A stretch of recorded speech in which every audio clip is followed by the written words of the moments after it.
गुजरात चुनावों में प्रधानमंत्री मोदी ने इस बार जब ये नारा दिया कि ये गुजरात हमने बनाया है, तो ये दरअसल हर गुजरात वासी को वहां के गर्व से जोड़ने का आह्वान था। पीएम मोदी नारों का असर बहुत अच्छी तरह जानते हैं। वो ये भी जानते हैं कि एक वोटर के दिल से रिश्ता, दिल के एतबार का कैसे जोड़ा जाता है, और इस सब के पीछे सक्रिय राजनीति के 37 सालों की कहानी और पूरे जीवन के अनुभव का किस्सा है।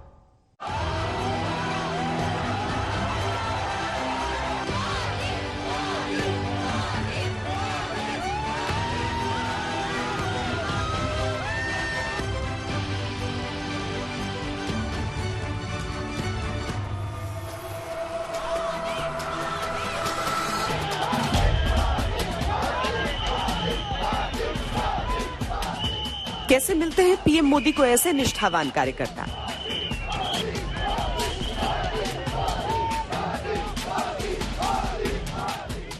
कैसे चुनते हैं वो अपनी चुनावी टीम के एक एक सदस्य को? कैसे कार्यकर्ताओं को संगठन से जोड़कर इतना चार्ज कर देते हैं कि उनके सामने मोदी का वचन ही शासन हो जाता है? इन सवालों का जवाब भी तब से ही शुरू होता है जब नरेंद्र मोदी प्रधानमंत्री नहीं थे, गुजरात के मुख्यमंत्री भी नहीं थे। तब जब वो थे केवल 37 साल के प्रचारक और पार्टी कार्यकर्ता।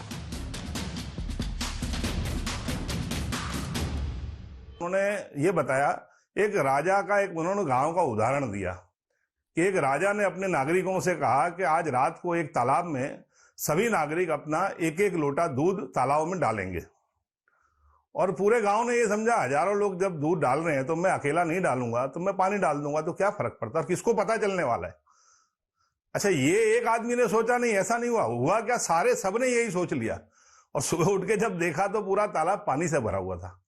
ये जो भाव कार्यकर्ता के मन में आ गया है कि चुनाव के पहले हम चुनाव जीत गए हैं, और जो भारतीय जनता पार्टी का जो शुभ चिंतक है वो भी ये सोच रहा है कि भारतीय जनता पार्टी चुनाव जीत चुकी है, इसके कारण अगर वो उस दिन मतदान करने नहीं गया, वो ये सोचेगा कि भारतीय जनता पार्टी तो चुनाव जीत चुकी है, मैं वोट दूं या ना दूं, क्या फर्क पड़ता है। वो जो उन्होंने उदाहरण दिया दूध वाला, तो उनका ये कहना था कि चुनाव जीतने के पहले हमको चुनाव नहीं जीतना है, चुनाव जीत के हमको चुनाव जीतना है। प्रधानमंत्री मोदी ने कार्यकर्ताओं की मेहनत को हमेशा जीत से भी बड़ा श्रेय दिया। चुनाव निकाय का हो, विधानसभा का या लोकसभा का, निरंतर सेवा। पीएम मोदी ने कार्यकर्ताओं का मनोबल कभी गिरने नहीं दिया। उनका योगदान बहुत महत्वपूर्ण है। जो जुड़ा वो हमेशा के लिए जुड़ गया।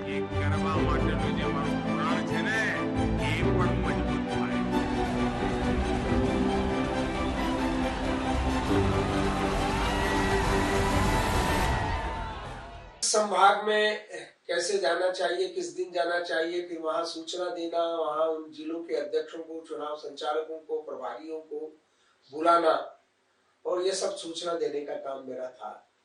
उन्होंने शीघ्र ही एक विचार और एक योजना दी पार्टी को, और उनकी एक बैठक आमंत्रित की।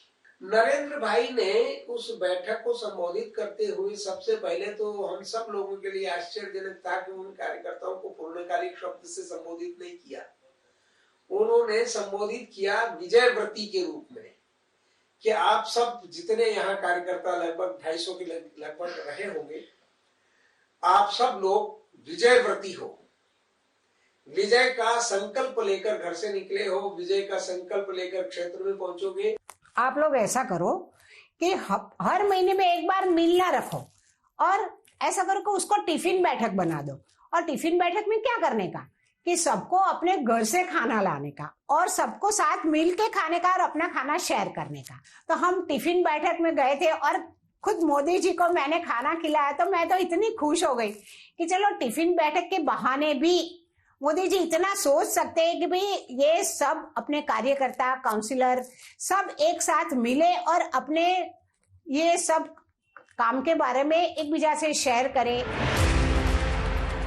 प्रधानमंत्री मोदी ने सत्ता से पहले और बाद में हर संगठन कार्यकर्ता के साथ जो रिश्ता बनाया, वो ऐसा था जिसमें वो हर कार्यकर्ता को उसके साथी ही लगते थे।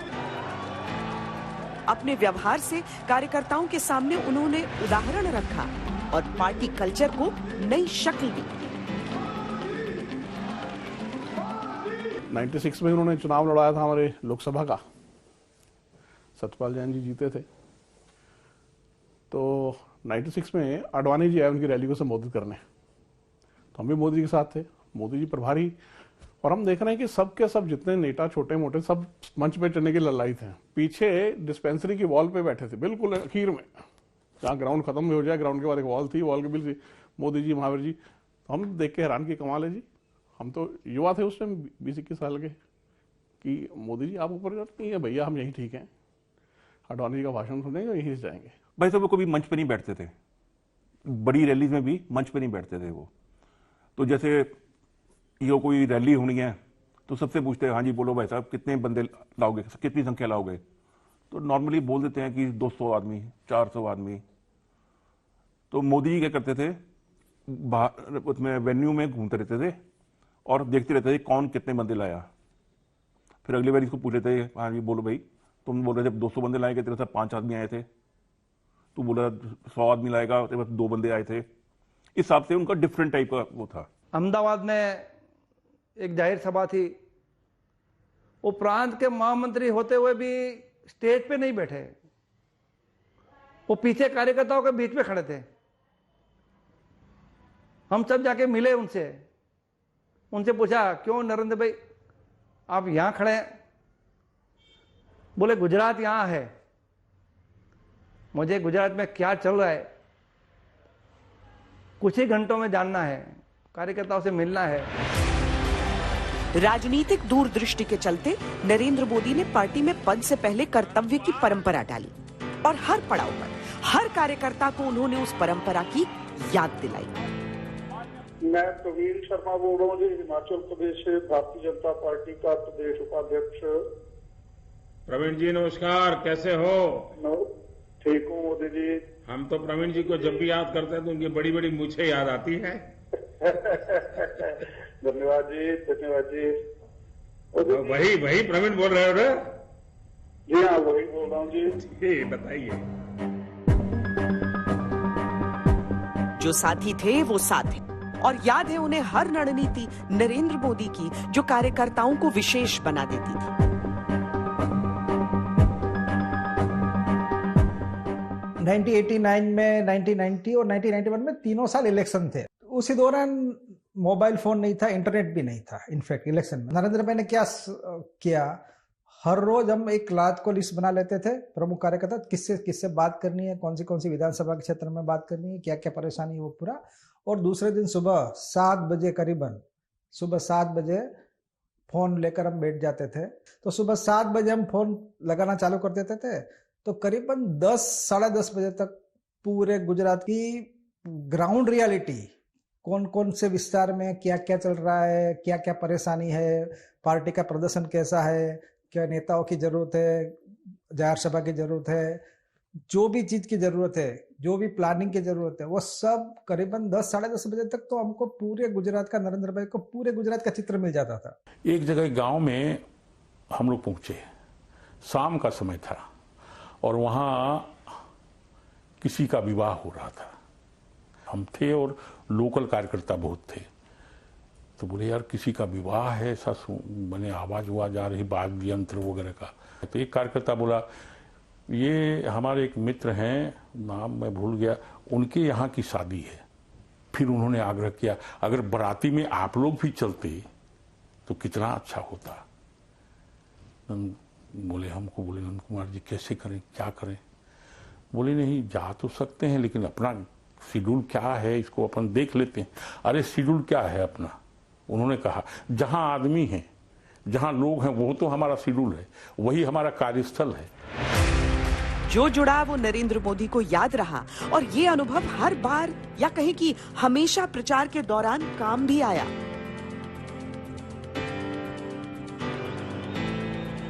संगठित और अनुशासित कार्यकर्ताओं के साथ उन्होंने वो राजनीतिक फौज खड़ी कर दी जिसने नरेंद्र मोदी को ब्रांड मोदी बना दिया। नरेंद्र जी जान से मेहनत करें,